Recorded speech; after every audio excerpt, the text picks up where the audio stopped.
ನಮಸ್ಕಾರ ಕಿಣೀಸ್ ಹೊಸರಿಗೆ ಎಲ್ಲರಿಗೂ ಸ್ವಾಗತ ಫ್ರೆಂಡ್ಸ್. ಈಗ ವೆದರ್ ಎಲ್ಲ ಸ್ವಲ್ಪ ಚೇಂಜ್ ಆಗ್ತಾ ಇರ್ತದಲ್ಲ, ಹಾಗೆ ಸ್ವಲ್ಪ ಶೀತ ಕೆಮ್ಮು ಜ್ವರ ಅಂತೆಲ್ಲ ಇತ್ತು. ಹಾಗೆ ವಿಡಿಯೋ ಹಾಕ್ಲಿಕ್ಕೆ ಆಗ್ಲಿಲ್ಲ, ಅದಕ್ಕೆ ಬಾಯಿ ಸಪ್ಪಗಾಗಿದೆ. ಅದಕ್ಕೋಸ್ಕರ ಇವತ್ತೊಂದು ಒಳ್ಳೆ ಮಾವಿನಕಾಯಿದೊಂದು ಸೂಪರ್ ಆದ ರೆಸಿಪಿ, ಅದು ಕೂಡ ಅತಿ ಬೇಗನೆ ಆಗುವಂಥದ್ದು, ಹಾಗೆ ಎಷ್ಟೇ ಸಮಯ ಇಟ್ಟರು ಕೂಡ ಇದೊಂದು ಕೆಡದಂತ ಒಂದು ರೆಸಿಪಿ. ಹಾಗೆ ಇದನ್ನು ಮಾಡ್ತಾ ಇದ್ದೇನೆ. ನೋಡಿ ನೋಡಿ, ಒಂದು ಮಾವಿನಕಾಯಿ ಇದೆ, ಹಾಗೆ ಒಂದು ಮಾವಿನಕಾಯಿಯಿಂದ ಈ ರೆಸಿಪಿಯನ್ನು ಇವತ್ತು ಮಾಡ್ತಾ ಇದ್ದೇನೆ. ಬನ್ನಿ ಹಾಗಾದ್ರೆ ಇವತ್ತಿನ ರೆಸಿಪಿಯನ್ನು ಶುರು ಮಾಡೋಣ.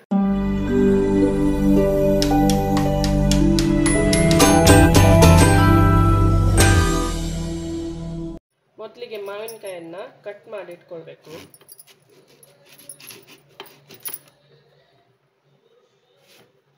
ನೋಡಿ, ಇಷ್ಟು ಹೀಗೆ ಕಟ್ ಮಾಡಿಕೊಂಡು ಆಮೇಲೆ ಉದ್ದಕ್ಕೆ ಕಟ್ ಮಾಡ್ಕೊಳ್ಳಿ. ಈ ರೀತಿ ಉದ್ದಕ್ಕೆ ಕಟ್ ಮಾಡಿಕೊಂಡ್ರೆ ಆಯಿತು. ಫ್ರೆಂಡ್ಸ್, ನಾವು ಈ ಆಲೂಗಡ್ಡೆ ಪಲ್ಯ ಎಲ್ಲ ಮಾಡುವಾಗ ಉದ್ದುದ್ದಕ್ಕೆಲ್ಲ ಹೆಚ್ಕೊಳ್ತೇವಲ್ಲ, ಅದೇ ಥರ ಕಟ್ ಮಾಡಿಕೊಂಡ್ರೆ ಆಯಿತು. ಹಾಗೆ ಇದು ತುಂಬ ದಿನಗಳವರೆಗೆ ಇಡುವಂಥ ಒಂದು ರೆಸಿಪಿ. ಒಂದು 10-15 ದಿನ ಬೇಕಾದರೂ ಹೊರಗಡೆ ಇಡ್ಬೋದು, ಏನಾಗೋದಿಲ್ಲ. ಮತ್ತು ಸ್ವಲ್ಪ ಉಪ್ಪಿನಕಾಯಿ ಟೇಸ್ಟ್ ಥರ ಇರ್ತದೆ, ತುಂಬ ಸಕ್ಕತ್ತಾಗಿರ್ತದೆ ಮಾತ್ರ ರೆಸಿಪಿ.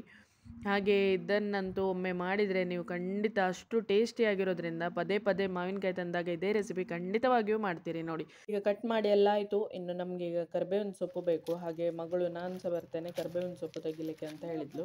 ಹಾಗೆ ಅವಳೇ ತರ್ತಾಳಂತೆ ಕರಿಬೇವಿನ ಸೊಪ್ಪು. ಅಥರ್ವ, ಬೇಗ ಕರಿಬೇವಿನ ಸೊಪ್ಪು ಬೇಕು ನನಗೀಗ. ಒಂದು ಇವತ್ತಾಗ್ತದಾ ತೆಗೆದು? ಬೇಗ ಬೇಗ, ಮೆಲ್ಲ, ಗಿಡ ಕಟ್ ಮಾಡಬೇಡ. ಹಾಂ ಬರೋ. ಅಯ್ಯೋ ಬಾಚಾ, ಇಲ್ಲೊಂದು ಪೈನಾಪಲ್ ಆಗಿದೆ. ಆಯ್ತಾ, ಏಕಸ್ತನ ದೋನ್ ಜನ. ಪೈನಾಪಲ್ ಅಲ್ಲ. ಆಯ್ತು, ಹೋಗುವ ಬಾ. ಫ್ರೆಂಡ್ಸ್, ಈಗ ಒಂದು 10-15 ನಾನು ಮೆಣಸಿನ್ಕಾಯಿ ಹಾಕ್ತಾ ಇದ್ದೇನೆ ಒಂದು ಮಾವಿನಕಾಯಿಗೆ. ಉಡುಪಿ ಮೆಣಸು ಭಾರಿ ಒಳ್ಳೇದಿರ್ತದೆ. ಒಂದು 5 ಗರಿಯಷ್ಟು ಕರಿಬೇವಿನ ಸೊಪ್ಪನ್ನು ಹಾಕ್ಕೊಂಡಿದ್ದು, 1 ಸ್ಪೂನಷ್ಟು ಮೆಂತೆ ಕಾಳನ್ನು ಹಾಕೊಳ್ತಿದ್ದೇನೆ. ಇದನ್ನು ಸ್ವಲ್ಪ ಹುರ್ಕೊಳ್ಳೋಣ.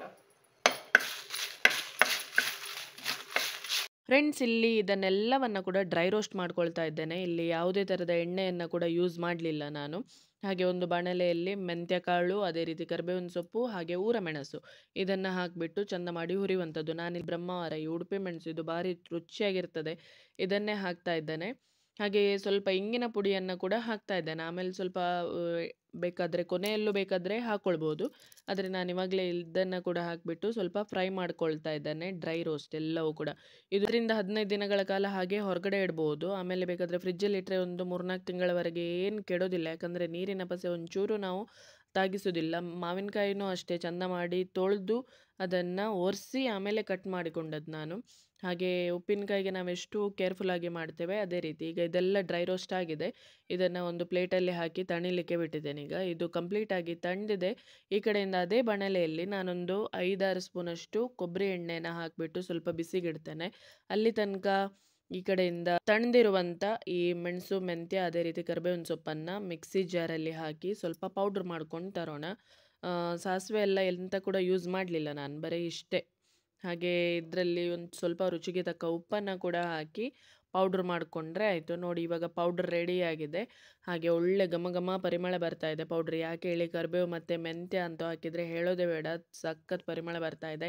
ಹಾಗೆ ಇಲ್ಲಿ ಎಣ್ಣೆ ಬಿಸಿ ಆದ ತಕ್ಷಣ ನಾವು ಕಟ್ ಮಾಡಿ ಇಟ್ಕೊಂಡಿರುವಂಥ ಮಾವಿನಕಾಯಿಯ ಉದ್ದುದ್ದನೆಯ ಹೋಳುಗಳನ್ನು ಇದರಲ್ಲಿ ಹಾಕಿ ಚೆಂದ ಮಾಡಿ ಫ್ರೈ ಮಾಡ್ಕೊಳ್ಬೇಕು. ಕಂಪ್ಲೀಟಾಗಿ ಕಲರ್ ಚೇಂಜ್ ಆಗೋ ತನಕ ಇದನ್ನು ಫ್ರೈ ಮಾಡ್ಕೊಳ್ಬೇಕು. ಒಳ್ಳೆ ಫ್ರೈ ಆದರೆ ಮಾತ್ರ ಇದು ಟೇಸ್ಟಿಯಾಗಿರುವಂಥದ್ದು. ಹಾಗೆ ಇದು ಕಂಪ್ಲೀಟಾಗಿ ಅದರಲ್ಲೇ ಬಾಡಿ ಹೋಗುತ್ತೆ.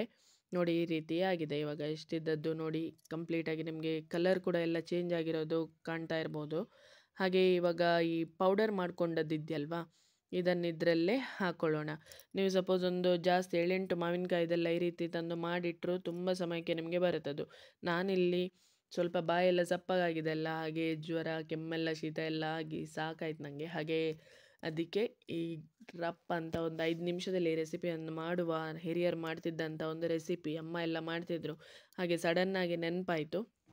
ಹಾಗೆ ಊಟ ಮಾಡಲಿಕ್ಕೆ ಒಂಚೂರು ಗಂಜಿಗೆ ನೆಂಚ್ಕೊಂಡು ತಿನ್ನಲಿಕ್ಕೆ ಸಖತ್ತಾಗಿರುತ್ತೆ. ಹಾಗೆ ಆಸೆ ಆಯ್ತಂತ ಇದನ್ನು ಮಾಡಿಕೊಂಡದ್ದು. ಹಾಗೆ ಇದು ನೋಡಿ ಇವಾಗ ಪೌಡ್ರ್ ಮಾಡ್ಕೊಂಡದೆಲ್ಲ ಹಾಕಿ ಚಂದ ಮಾಡಿ ಒಂದು 5 ನಿಮಿಷಗಳ ಕಾಲ ಇನ್ನೊಮ್ಮೆ ಹುರಿದು ಮೀಡಿಯಮ್ ಫ್ಲೇಮಲ್ಲಿ ಹುರಿಬೇಕು ಪೌಡ್ರ್ ಇದನ್ನು ಹಾಕಿದ ತಕ್ಷಣ. ಹಾಗೆ ಇದು ಇವಾಗ ಸರ್ವ್ ಮಾಡೋಣ. ಆಯಿತು, ರೆಡಿಯಾಗಿದೆ. ಕಂಪ್ಲೀಟಾಗಿ ತಂಡ ಮೇಲೆ ನೀವು ಸ್ಟೋರ್ ಮಾಡಿ ಇಡೋದಾದರೆ ಕಂಪ್ಲೀಟಾಗಿ ತಂಡ ಮೇಲೆ ಒಂದು ಗಾಜಿನ ಜಾರಲ್ಲಿ ಹಾಕಿಬಿಟ್ಟು ಸ್ಟೋರ್ ಮಾಡಿ ಇಡ್ಬೋದು.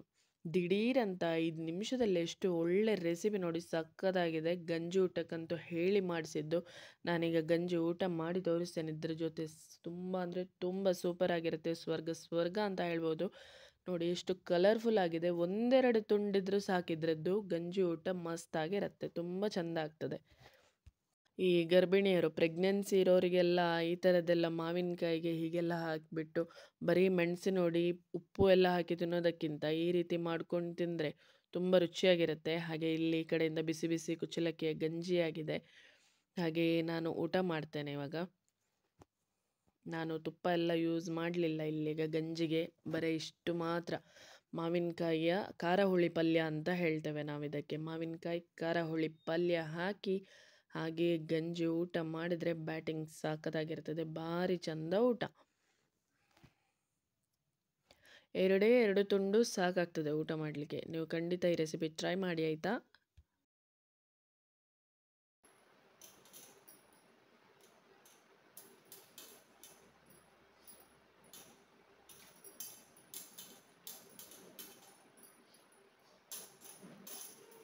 ಭಾರಿ ಒಳ್ಳೆ ಊಟ.